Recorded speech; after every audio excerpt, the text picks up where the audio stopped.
Aujourd'hui, vous allez découvrir une histoire qui va vous laisser sans voix et vous choquera profondément. Vous allez suivre la vie de Tina, une jeune femme dont le monde s'effondre en une seule journée, son magasin détruit, sa maison perdue, son nom moqué par toute la ville. Alors que tout le monde la tourne le dos, un homme que tous appellent le fou lui tend la main. Mais ce qu'il cache pourrait changer la vie de Tina et de toute la ville à jamais. Restez jusqu'à la fin, car ce que vous allez voir va dépasser toutes vos attentes. Trahison, secret, révélation, et un retournement de destin que personne n'avait vu venir. Préparez-vous à être choqué, ému et inspiré par une histoire de courage, de dignité et d'amour véritable. Avant de commencer, partagez, commentez et abonnez-vous pour ne jamais manquer ces histoires africaines puissantes qui dévoilent des destins cachés et des rebondissements incroyables. Le matin où tout a basculé, Tina s'était levée comme à son habitude avant l'aube, dans son petit appartement sur les faubourgs d'Enugu. Ses doigts douloureux effleuraient les tissus de son magasin minuscule, sa seule richesse après la mort de ses parents.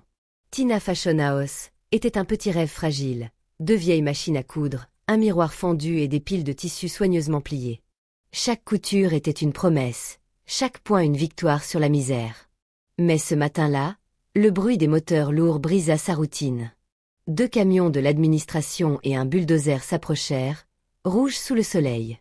Des hommes en gilets réfléchissants descendirent, criant des ordres comme des soldats. « Structures illégales !» hurla l'un d'eux. Avant qu'elle ne puisse protester, le bulldozer entra en action.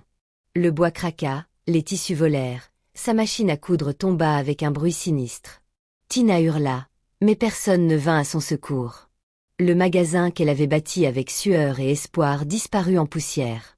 Alors que la foule se dispersait, amusée ou indifférente, une silhouette attira son attention.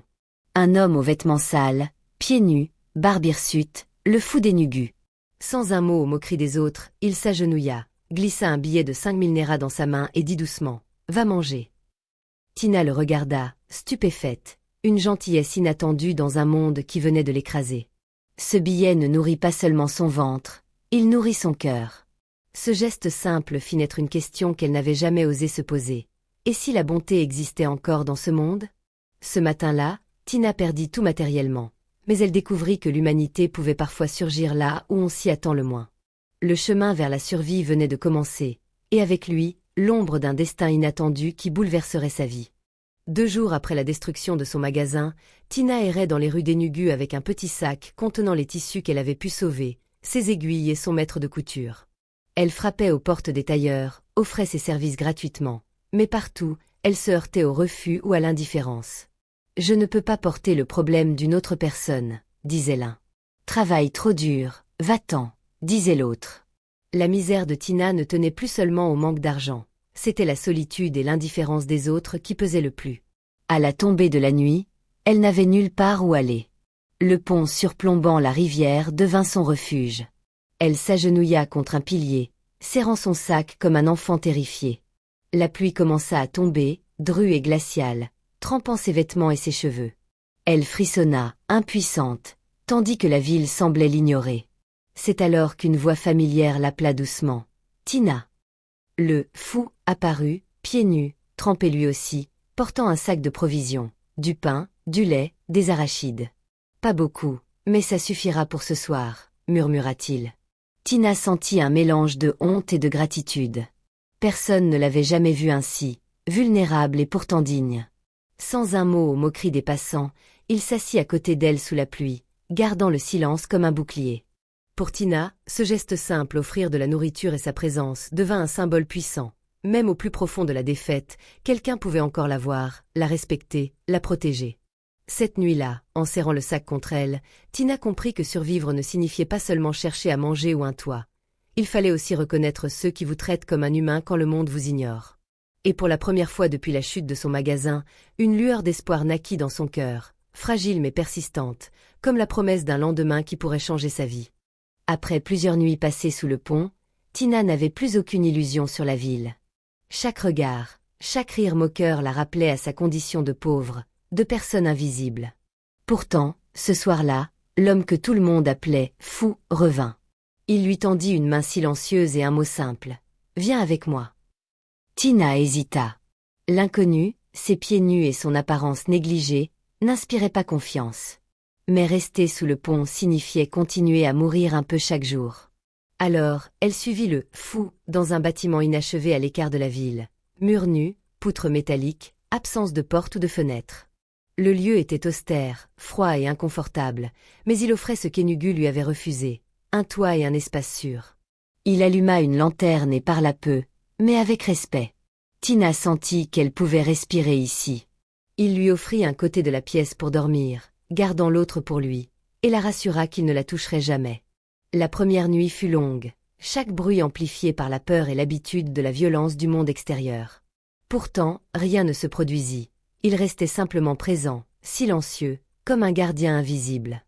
Le lendemain matin, il prépara du porridge pour elle, humblement, sans rien demander en retour.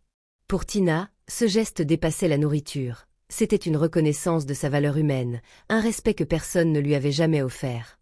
Au fil des jours, une routine fragile s'installa. Elle nettoyait, cuisinait, arrangeait le lieu, et lui observait, parlait de voyages, de livres, de souvenirs. Dans ses paroles, elle découvrit un homme blessé mais noble, quelqu'un dont la douleur avait été mal interprétée comme folie. Pour Tina, chaque petite attention éveillait une curiosité et une admiration nouvelles. L'homme qui semblait perdu aux yeux de tous portait une dignité invisible. Et dans ce lien naissant, Tina trouva la première étincelle d'espoir, qu'il était possible de se reconstruire, non seulement matériellement, mais humainement. Dans un monde qui l'avait écrasée, elle avait rencontré quelqu'un capable de voir la personne derrière la misère. Et pour la première fois depuis la chute de son magasin, elle sentit que sa vie pouvait changer. Les semaines passèrent, et Tina commença à découvrir la profondeur de l'homme qu'elle appelait le « fou ». Il n'était ni cruel ni étrange, il était simplement brisé par le passé. Ses gestes, ses silences, la manière dont il écoutait, tout révélait un respect et une sensibilité rares. Elle apprit à lire ses regards, à comprendre ses hésitations, et peu à peu, un lien silencieux s'installa entre eux. Ils partageaient la petite pièce inachevée. Elle cuisinait, nettoyait, arrangeait le linge, et lui parlait parfois de souvenirs douloureux, de trahisons, de pertes qu'il n'avait jamais oubliées. Tina découvrit qu'il avait été marié, aimé profondément, puis trahi. Ce n'était pas la folie qui le définissait, mais la douleur qui l'avait transformé. Et malgré tout, il lui offrait une sécurité et une attention qu'aucune autre personne n'avait jamais montrée. Pour Tina, la surprise se transforma en gratitude, puis en affection. Chaque sourire qu'il lui offrait, chaque protection contre le monde extérieur, chaque moment partagé renforçait une confiance qu'elle n'avait jamais ressentie. Elle réalisa que son cœur avait trouvé refuge dans un homme que le monde avait rejeté, et que ce rejet ne faisait que renforcer la valeur de leur lien. Mais un secret flottait encore. Derrière la simplicité de sa vie de misère, il y avait quelque chose de plus grand. Tina sentait que ses silences n'étaient pas vides et que sa modestie cachait un pouvoir ou une vérité capable de changer leur destin. Lors d'une soirée calme, alors que la pluie frappait doucement le toit inachevé, il lui parla enfin. « Je n'ai rien à offrir aux yeux du monde, mais je t'offre ma vérité et mon respect. » Ces mots scellèrent une promesse silencieuse. Ils seraient ensemble, malgré les jugements et la pauvreté, car leur amour se construisait sur la confiance et la dignité. Ce chapitre de leur vie n'était pas encore spectaculaire, mais il était puissant. Tina avait découvert que l'amour pouvait naître dans les pires circonstances, et que parfois, ceux que le monde nomme « fous » portent les cœurs les plus purs. Leur histoire s'annonçait comme une force capable de défier les moqueries, de transformer la douleur en courage, et de préparer la révélation qui bouleverserait leur monde. Un matin clair, Tina sentit que quelque chose allait changer. L'homme qu'elle connaissait comme « le fou » l'invita à le suivre en ville. Sur le chemin, elle remarqua des véhicules noirs et des hommes en costume qui s'inclinaient devant lui avec respect. Son cœur battait plus vite. Que se passait-il? Puis vint la révélation. Devant ses yeux, il n'était plus un simple vagabond. Il était Mecca Kingsley Okorie, milliardaire influent dans plusieurs villes, homme d'affaires respecté et discret depuis des années. Tout ce qu'elle avait vu, la pauvreté, les vêtements sales, la vie sous le pont n'était qu'une façade. Il s'était caché pour se reconstruire après une trahison personnelle, et pour voir si quelqu'un pouvait l'aimer pour ce qu'il était réellement. Tina s'effondra, submergée par un mélange de choc, d'émotion et de gratitude. Chaque petit geste de protection, chaque repas offert, chaque parole douce avait été vraie. Elle avait aimé l'homme, pas sa fortune ni son pouvoir, et c'était cela qui avait prouvé sa valeur à ses yeux. Leurs vies changèrent radicalement ce jour-là. Elle entra dans son monde avec humilité, touchée par la grandeur qui l'entourait mais plus encore par la constance et la sincérité de leur lien. La ville, qui autrefois l'avait moquée, observa désormais en silence. La pauvre couturière avait épousé un homme que tout le monde avait jugé fou, et ensemble, ils transformaient la douleur en force, le mépris en respect.